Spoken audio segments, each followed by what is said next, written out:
11월 20일 사사기 9장 7절로 21절 말씀, 요담의 우화와 저주입니다. 아비멜렉의 반역으로 70여 자신의 형제들이 모두 몰살당한 가운데 겨우 생명을 부지한 요담이 이제 아비멜렉을 향해서 우화, 곧 알레고리를 말하고 있습니다. 그리고 아비멜렉을 향해 저주를 선언하는 것이죠. 먼저 7절부터 15절을 읽도록 하겠습니다.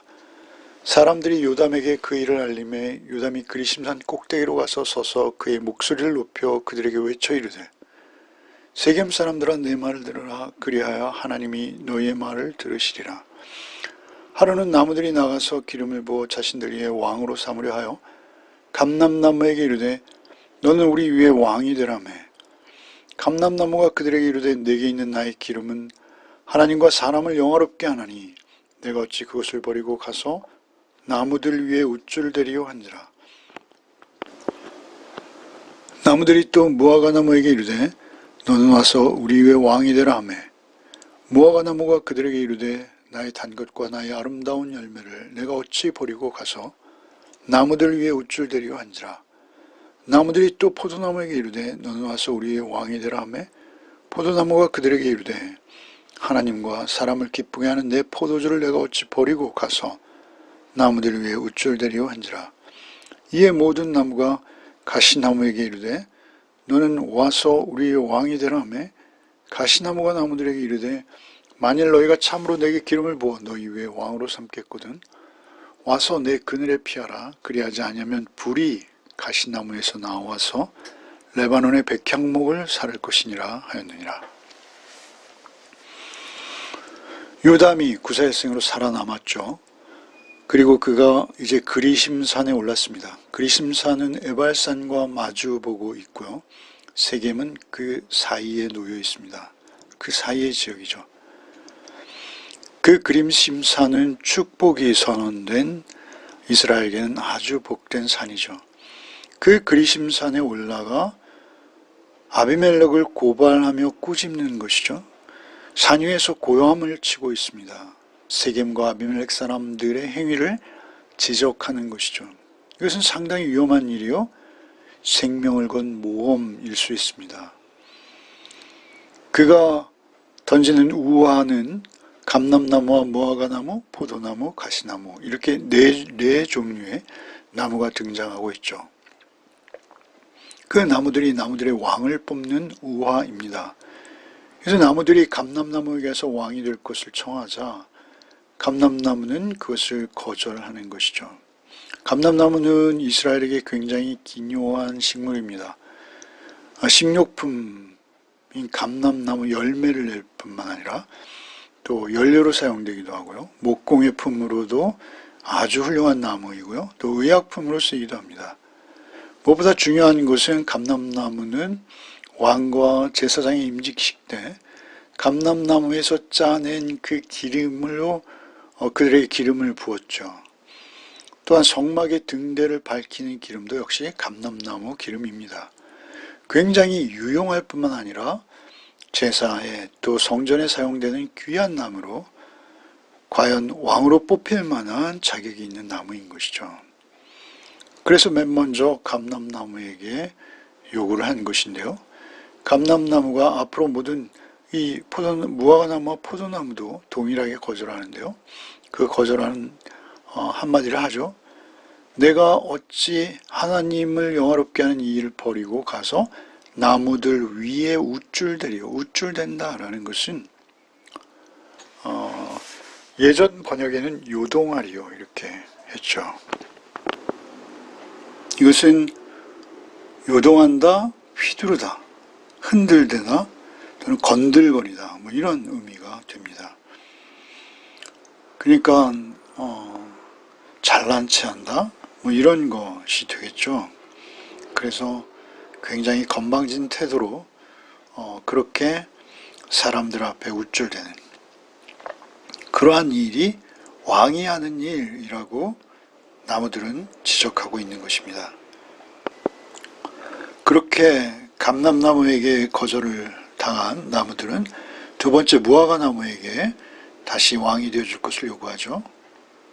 그러자 무화과 나무도 내가 어찌 나무들 위에 우쭐대리요 라고 거절하는 것이죠. 무화과 나무는 아주 열매가 달고 맛있죠. 또 그 무화과 나무의 그늘은 이스라엘 사람들이 쉴 수 있는 자리를 제공합니다. 예수께서 오셨을 때도 무화과 나무 잎 아래 이렇게 말씀을 베푸시는 또 쉬는 그런 모습들을 볼 수 있습니다. 무화과 나무는 아주 당도가 높아서 설탕이 없던 시대에 설탕 대용으로 많은 음식물에 맛을 내는 데 사용되는 아주 요긴한 나무입니다. 그래서 무화과 나무는 나의 아름다운 열매 맺는 일이 하나님께서 나에게 주신 소명이다 라고 말하는 것과 같은 것이죠. 그 다음에는 그들이 포도나무에게 가죠. 감람나무와 무화과나무와 함께 가장 많이 재배되는 이스라엘을 대표하는 나무이죠. 마실 물이 귀한 그곳에서 포도주는 그들이 매일 먹는 음료입니다. 때로는 상처를 소독하는 소독약으로 쓰였고요. 아주 곤비한 사람들에게 활력을 주는 그들에겐 빼놓을 수 없는 음료죠. 더욱 이것은 제사에도 부어드리는데 사용되고 있었습니다. 과연 하나님과 사람을 기쁘게 하는데 사용되는 그런 요긴한 포도나무. 그래서 역시 위에 감람나무와 무화과나무가 그랬듯 내가 어째 우쭐대리요 라고 거절하는 것이죠. 하나님은 왕을 세우시는 것이죠. 왕은 결국 하나님 한 분이십니다. 그러나 만약 하나님께서 왕을 세우신다면 오직 하나님께서 기름 부어서 세우시는 것이죠. 하나님께서 부르신 그 부르심을 잊지 않고 각자 자기의 맡은 자리에서 자기에게 주신 임무를 겸손한 모습으로 최선을 다해서 이뤄내는 것, 그것보다 아름다운 것은 없습니다. 각자 나무들은 그렇게 자기의 의무에 충실한 것이죠. 이스라엘의 3대 작물 감람나무, 무화과나무, 포도나무가 모두 거절하자 그들은 이제 가시나무에게 가는 것이죠. 가시나무에게 왕이 될 것을 청하자 그 가시나무는 아주 기다렸다는 데 선뜻 나섭니다. 다른 나무들과 달리 가시나무는 열매도 낼 수 없고 기름도 낼 수 없고 우리가 잘 아는 대로 창세기에서는 저주를 상징하는 나무, 가시나무로 가시나무는 그런 역할이죠. 가시나무는 작물의 성장을 방해하고 아무 유용한 것이 없어요. 사람을 찌르고 오히려 고통스럽게 하는 것 외에는 할 수 있는 게 없습니다. 불쏘시개 정도죠. 그렇게 무익함과 해악함에도 불구하고 세겜 사람들은 가시나무에게 왕이 되어달라고 한 것이죠. 그 이유는 무엇입니까? 세겜의 절대적인 이득을 보호하고자 하는 것입니다. 자기의 피와 살, 자기의 혈족이 그들의 지도자가 되어질 때 그들에게 주어질 수 있는 이익을 보고 인본주의적으로 또 그렇게 이기적인 마음으로 아비멜렉을 왕 삼는 것이죠. 역사적으로 이런 보호망, 이런 이해관계에 의한 지도자 선출은 굉장히 많았고 또 반복되어졌습니다. 우리의 이념에 의해서도 이념을 지켜낸다는 식으로 해서 지도자가 될 수 없는 자들이 지도자가 되거나 체제 또는 국가를 지키기 위해서 때로는 그 이방 종교 미신 자기들이 숭배하는 어떤 특별한 종교를 지켜내기 위해서 또는 재물이 제일 많은 이유가 되겠죠.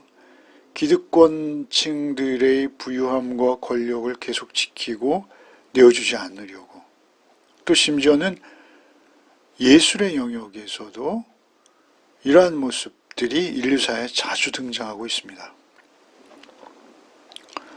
그런데 가시나무는 그 무모한 대중들의 여망을 이용해서 자기 분수도 모르는 채 아주 잔인하고 파렴치한 모습을 보이죠. 허세와 욕망, 그 가시나무의 허세와 대중들의 욕망이 하나가 되어서 사실은 피차 멸망을 부르고 있는 것이죠. 그들의 지도자들이 사실 그들 자신의 수준밖에 될 수 없는 것입니다. 이것이 역사의 교훈입니다. 내 그늘에 피하라 라고 말하죠. 정말 기만입니다. 가시나무는 그늘이 없습니다. 오히려 그 밑으로 들어가면 찔려서 상처만 입을 뿐이죠. 오히려 그는 협박과 보복을 이야기합니다. 내 그늘에 피하라 그러지 아니하면 불이 가시나무에서 나와서 레바논의 백향목을 사를 것이니라. 백향목은 아주 귀한 나무이죠. 최고급 목재입니다.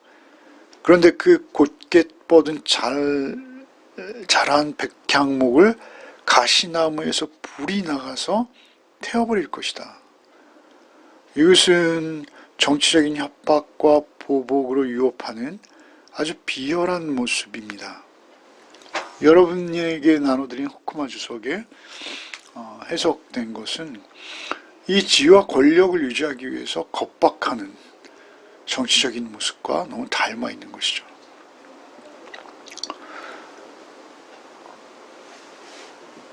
그러한 우화를 이제 말하던 요담은 그 우화를 해석하고 그 우화의 결과가 어떻게 될 것인지를 16절 이하에서 이제 말하고 있습니다. 16절부터 21절까지 읽겠습니다. 이제 너희가 아비멜렉을 세워 왕으로 삼았으니 너희가 행하는 것이 과연 진실하고 의로우냐? 이것이 여룻바알과 그 집을 선대함이냐? 이것이 그의 손이 행한 대로 그에게 보답함이냐? 우리 아버지가 전에 죽음을 무릅쓰고 너희를 위하여 싸워 미디안의 손에서 너희를 건져냈거늘 너희가 오늘 일어나 우리 아버지의 집을 쳐서 그의 아들 70명을 한 바위 위에서 죽이고 그의 여종의 아들 아비멜렉이 너희 형제가 된다고 그를 세워 세겜 사람들 위에 왕으로 삼았도다. 만일 너희가 오늘 여룻바알과 그의 집을 대접한 것이 진실하고 의로운 일이면 너희가 아비멜렉으로 말미암아 기뻐할 것이요 아비멜렉도 너희로 말미암아 기뻐하려니와 그렇지 아니하면 아비멜렉에서 불이 나와서 세겜 사람들과 밀로의 집을 살을 것이요 세겜 사람들과 밀로의 집에서도 불이 나와 아비멜렉을 살을 것이니라고. 요담이 그의 형제 아비멜렉 앞에서 도망하여 피해서 부엘로 가서 거기에 거주하니라. 이제 너희가 16절입니다. 아비멜렉에서 왕으로 삼았으니 너희가 행한 것이 과연 진실하고 의로우냐. 그러니까 요담이 이 우화를 해석하는 데 있어서 가장 중요한 중심되는 축은 무엇이냐면 진실과 의로움입니다. 진실하고 의로우냐. 너희가 아비멜렉을 세워 왕을 삼은 것이 진실하고 의로우냐. 이렇게 반문하고 있죠. 진실의 반대는 거짓, 의의 반대는 불의입니다. 그러니까 세겜 사람들은 거짓과 불의를 행한 것이죠. 진실이라는 이 히브리어 에메트, 이것은 진리 또는 성실, 이렇게 번역되는 단어입니다. 의라고 번역되는 탐임, 완전함, 순전함, 죄 없음을 말합니다. 요담 말 때 요탐, 이거 요담이라는 의미가 여호와는 온전하시다, 여호와는 완전하시다, 그런 의미가 있죠. 그러니까 너희가 진실하지도 않고 거짓일 뿐만 아니라 의롭지도 않고 불의해서 여룻바알과 그의 집을 죽인 것이죠. 여룻바알과 이것이 그의 손이 행한 대로 그에게 보답함이냐. 여룻바알이라는 바알과 논쟁한다라는 기드온의 이름이죠. 기드온과 그의 집을 선대한 것이 아비멜렉을 왕으로 삼은 것이냐? 그의 손이 행한 대로 그에게 보답함이냐? 그의 손이 너희들을 구했는데 너희들은 그 손으로 구원함을 받고도 그 여룻바알의 아들들을 다 죽이고 아비멜렉 왕 삼은 것이 진실하고 의로우냐? 17절에 우리 아버지가 전에 죽음을 무릅쓰고 너희를 위하여 싸워 미디안의 손에서 너희를 건져내었거늘 너희가 오늘 일어나 우리 아버지 집을 쳐서 그의 아들 70명을 한 바위에서 죽이고 그의 여종의 아들 아비멜렉이 너희 형제가 된다고 그를 세워 세겜 사람들 위해 왕으로 삼았도다. 그러니까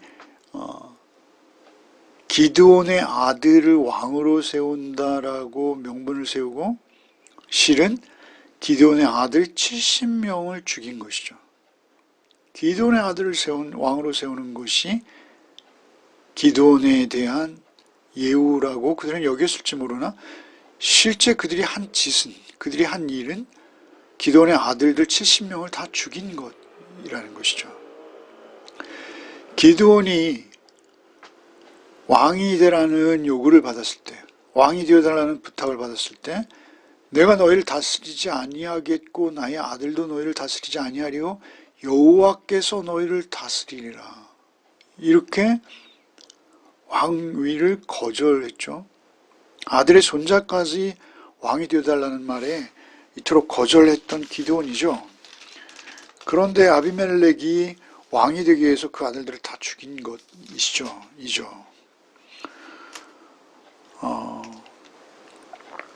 70명을 죽였습니다. 아비멜렉이 한 말을 우리가 어제 묵상했습니다만 9장 2절 이하죠. 청하노니 너희는 세겜의 모든 사람들의 귀에 말하라. 여룻바알의 아들 70명이 너희를 다스림이 한 사람이 너희를 다스림이 어느 것이 너에게 나으냐. 나는 너의 고륙 너의 살과 뼈다. 그의 어머니 형제들이 그를 위하여 이 모든 말을 세겜의 모든 사람들의 귀에 말하며 그들의 마음이 아비멜렉을 기울여 이르기를 그는 우리의 형제라 하고 결국 아비멜렉은 자기가 왕이 되기 위해서 자기 형제들 70명을 죽이는 참으로 끔찍한 한 바위에서 18절에 70명을 한 바위에서 죽이고 그들의 인격이 없는 거예요. 그들이 아마 이것은 바알을 향한 제사와 비슷한 한 바위에서 한 명씩 죽인 겁니다. 70명을. 그리고 그 여종의 아들 18절에 여종의 아들 아비멜렉이 너희 형제가 된다고 그를 세워 여종의 아들이라고 비난하고 있죠. 그 70명은 정실 부인의 아들이고 아비멜렉은 첩 여종의 아들이라는 것을 강조하는 것이죠. 사실 요담이 이렇게까지 비인격적으로 그의 아픔일 수 있는 것을 드러내느냐라고 볼 수 있습니다만 그런 면도 없지 않습니다. 그러나 어찌되었든 그 미미한 말 속에 아들 하나가 왕에 오르기 위해서 나머지 70명의 아들들을 죽이는 것 그것을 한 짓이 너희들이다 라고 말하는 것이죠. 19절에 만일 너희가 오늘 여룻바알과 그의 집을 대접한 것이 진실하고 의로운 일이면 너희가 아비멜렉으로 말미암아 기뻐할 것이요 아비멜렉도 너희로 말미암아 기뻐하려니와. 그러니까 앞서 16절에도 말씀한 거죠. 19절에 다시 반복하죠. 진실하고 의로운. 너희가 한 일이 정말 아무 사심 없이 개인적인 이해관계에 매이지 않고 하나님의 뜻을 쫓았다면 하나님께서 세겜은 물론이요 아비멜렉도 형통하게 하셔서 서로를 기쁘게 해서 그 기쁨이 상승작용을 일으킬 것이다.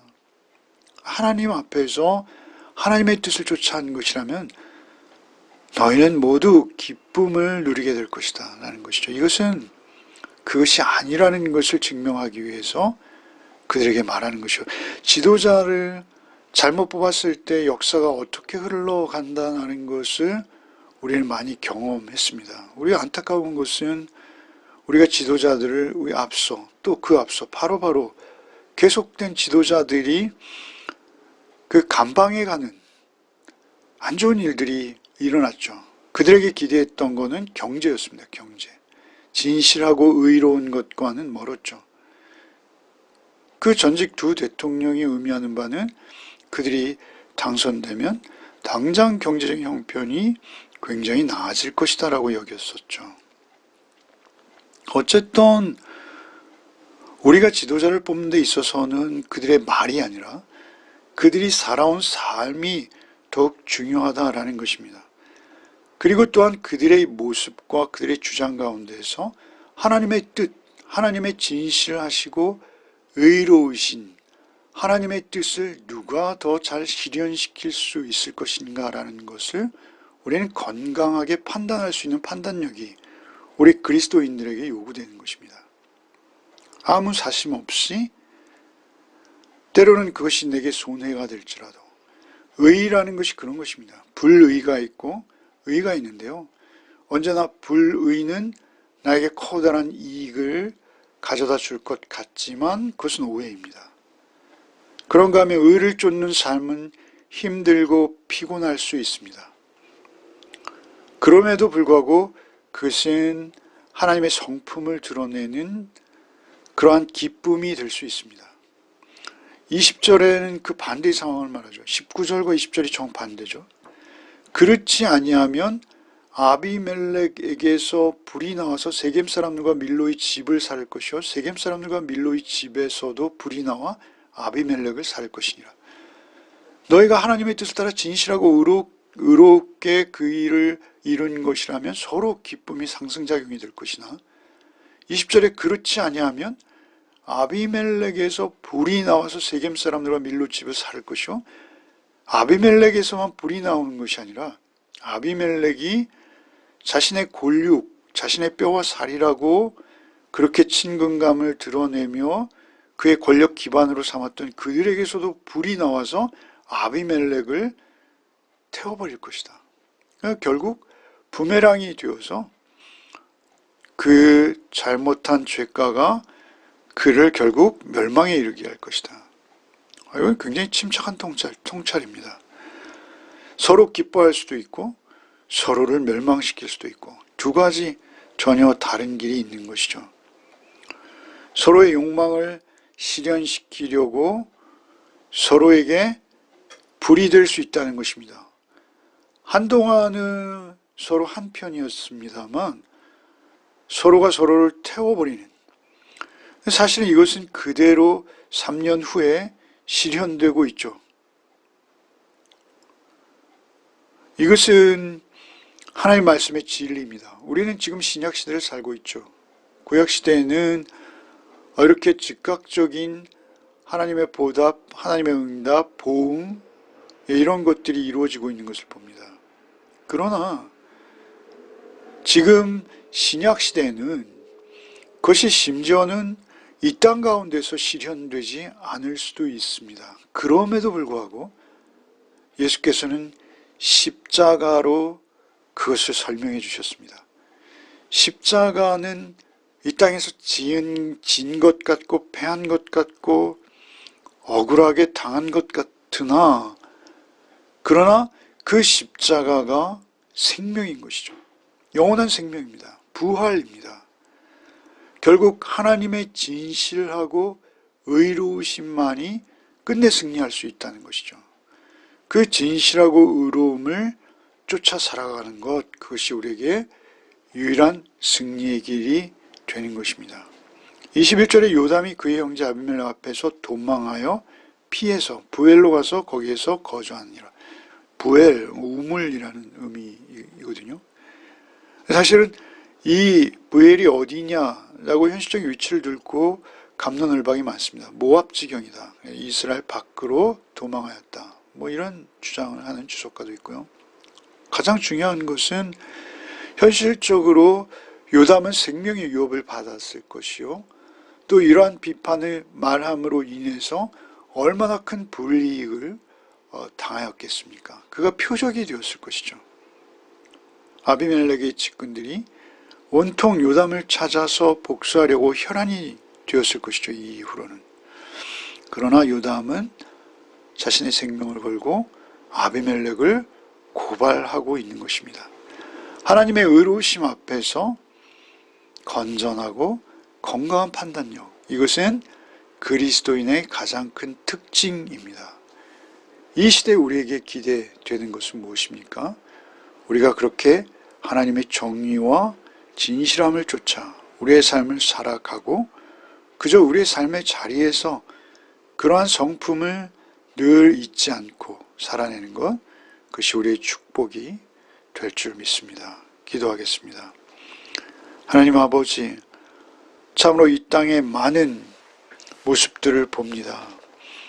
어떠한 상황, 어떠한 조건에도 우리가 현혹되지 않게 하시고 오직 하나님의 진실하심과 의로우심을 쫓아 우리의 성품이, 우리의 선택이, 우리의 판단이 늘 하나님의 정의로우심 앞에서 거짓과 불의에 대해서는 담대하게 꾸짖고 말하고 선언할 수 있는 그러한 정의롭고 용기 있는 그리스도인으로 또 하루를 살아내게 하여 주시옵소서. 오직 진실과 의 가운데 행하는 또 하루가 되게 해 주옵소서. 예수 그리스도 이름 받들어 기도하옵나이다. 아멘.